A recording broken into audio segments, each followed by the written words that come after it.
Hi, I'm back again to share about Sean's transitioning.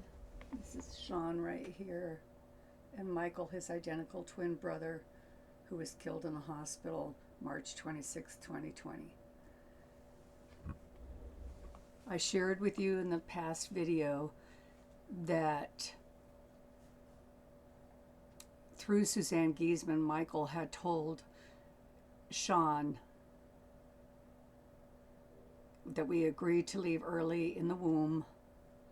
One of us would leave early. That you have an engineering mind. We can still have those conversations. And you have to remove those filters so you can hear me. So the early morning that I helped Sean get into bed. Sean and Michael were night people. And Sean had taught himself to read, write, and speak the Russian language, and he was learning Mandarin. Very, very smart. Both of them were.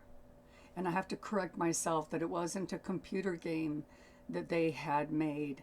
And Michael worked 3 years on the game engine. It was an Android cell phone game. So one was Void Seer Libs, that was like a Mad Libs written by Aspies. And the other one was Fell, Escape from Cybercon, that was pirated. And these guys, they tried. They really did. So 4 years and 40 days after Michael had been killed, and it was hell, it was pure hell. Sean was in the darkest depths of despair, so dark I can't even explain it to you. It's just too much. And I told you that he had been in a car accident and no violations. He, had his neck broken. And I shared some of those photos with you yesterday. And I had asked God, why? Why couldn't he have just been taken instantly then? And, it's terrible for a mother to have to think that way, but I'm telling you, the suffering was so bad. And you just feel so helpless. And I was their advocate, caregiver. I will say the one place that did help us was in-home supportive services that allowed me to stay home with Sean and Michael, because I told them, I said, I don't know if I want to come home and find my son's dead or not. So I'm very grateful to them. They were the one organization that helped. Easter Seals was getting on board with the work finally, but I shared that story with you yesterday. So May 5th, 2024, I woke up at 1:08 in the morning. Sean was still up, and he says to me, Mom, I don't know how I'm going to make it with this neck. And I said, well, climb into bed, Sean. And he did. And I have to tell you that there was quite a transformation with Sean. He had become quite at peace with himself, and the anger wasn't there.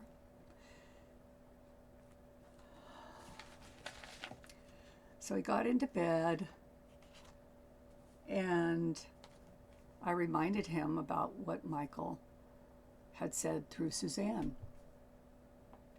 And I did reflexology to help with him with pain, and really prayed, raised my hands up, just being the conduit for God, the love of the universe, Jesus, the angels, Michael, and all the spirit family to please help Sean.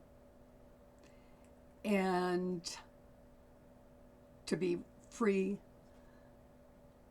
of this life that was so hard, to be free of the pain and suffering. And there was so much suffering. I got him to sleep, and I kept the door ajar. I kept checking on him, and he was breathing. And I went to the store, and I came back, and he was quiet. He wasn't snoring away like he was earlier when I checked up on him.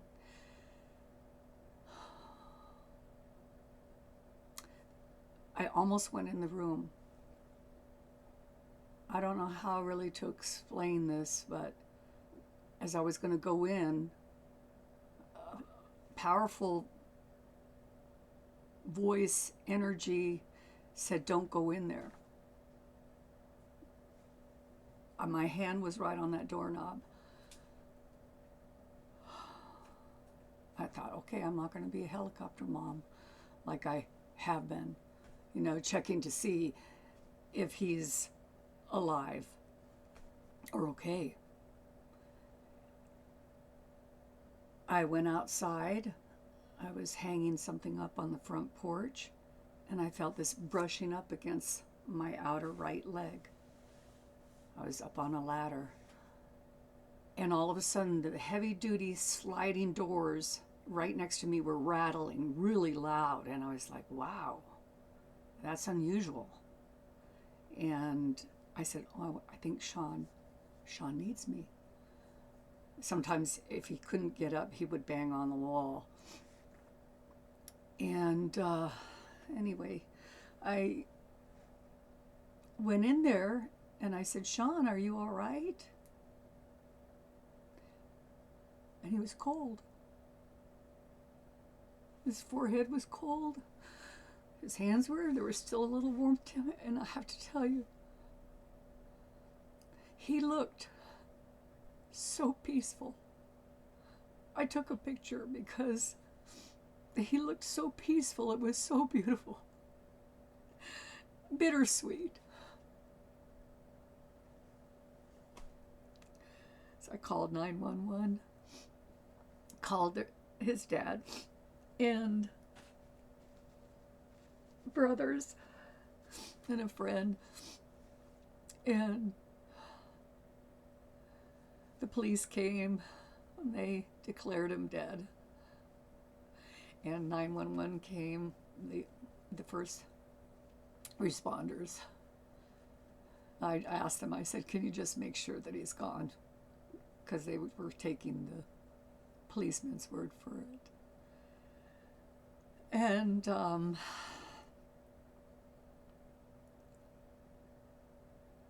I just held him. But I couldn't do much more because the coroner had to come. And I said, they explain why, because when there's a death at home, they have to come and investigate. And of course, they have to take the body and do an autopsy. And he mentioned something about fingernails. And I said, I just cut his nails last night or in the early morning. And I said, they're in the trash if you need to look, because I would cut Sean's toenails and fingernails for him because he couldn't with the tremors.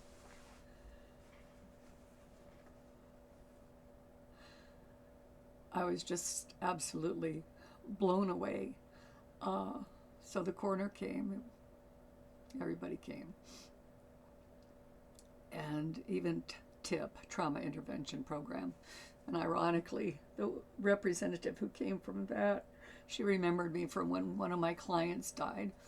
I've been in the medical field really since I was 15, being a caregiver and hospice. And so they were a big help. She was a big help. And she remembered me, and I remembered her. And that was quite a few years ago when one of my clients passed away just from going to the shower to the chair. And he was 6'6". But Sean, he looked so peaceful. People that have seen the picture just can't believe it because they've seen other people who have passed, and Sean just looked like he was sleeping. So they took him out in a body bag, and I wanted to see him one more time, just to make sure, because you just can't believe it, you know. It just is so surreal. Anyway, after they all left, I went to use the bathroom, and a coin fell off onto the floor, and it was a nickel. And Sean was my fifth son. That was another sign. But he had given me the signs because I've been around people that have graduated and their souls are out before. And I mean, they brush up against you, and you know, they can play around with electronics and all that stuff too, like my Lil did. And someday I'll share with you about Lil. I shared a little bit about Lil in one of my past videos. So Sean died 4 years and 40 days. I'm surprised it didn't happen sooner. So he was finally at peace. And then I remembered our conversation, my talking to him about Michael's words to him. He was able to be set free. He had removed those filters, and Sean died peacefully. There was no suffering at all. But I'll tell you, it was the most horrible thing besides Michael's death, because they forced me to leave Michael. And he had tried to come with me, and like I said, that's in another one of my videos. So we just had the anniversary of Sean's passing, and on that anniversary, on May 5th, last month, I woke up at exactly the same time, 1:08 in the morning. I saw 7-Eleven, 11:11, Hawks. Hawks are a big sign. That's something that came through Suzanne that Michael had said. And the day that Sean died, there were 2 hawks that were flying around. And their brothers and Dad had gotten signs as well. So I was using my vacuum cleaner that morning on the anniversary of Sean's passing, and it was making a weird noise. And before I had said, boy, I'm really going to need some signs from you today, because this is not going to be an easy day to get through. And I heard this weird noise, and I opened up the vacuum cleaner. There was this feather in it. I kid you not. It was sticking out of the vacuum bag like this. Like this. This end. Oh, I'm sorry. That was so huge. And that's what I wanted to share. I want to keep this under 15 minutes. So Sean and Michael are together again, no longer suffering. And Michael Sandler was kind enough to call me, the angel guy I was telling you about, who's on YouTube, who was such a big help to me, helped me to remain centered in love for Sean and be a conduit of love for Sean during his deepest dark despair. And I let Suzanne Giesman know, because I re-listened to the reading with Michael, and I have to tell you something so profound. Sorry, this can be a little bit over 15 minutes, but I have to share it with you. All right. And I got lots of signs the whole year, too, from both Sean and Michael. But so at the very end of the reading with Suzanne Giesman, when I had asked, you know, okay, what does Michael have to say to Sean? She brought up, I see a 5. And she said, well, is his birthday on the 5th? I said, no, 7/11. And I see that all the time. And she was saying, oh, maybe May 5th comes to mind. That would be cool if that was the birthday of them. And I said, no, that was the day that Sean died. Because she was going 5/5. This was during the reading with Michael. Michael was saying this. And when I mentioned that to my son, who was there with me when we had to disconnect Michael, he said that both Sean and Michael would always say 5/5 in the pipe. That stemmed from one of their favorite alien movies. And 5/5 for the game StarCraft that they had played a lot. Michael was always the medic. When I shared that with my son, who's an Air Force veteran, he's an A-10 Warthog fighter pilot, 6 deployments. He was on his 6th deployment when Sean died. Michael died, sorry.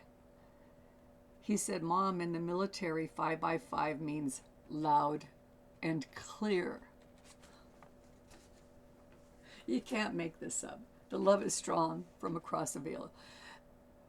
I didn't understand what the 5 meant at the time, but after I re-listened to the reading with Suzanne Giesman,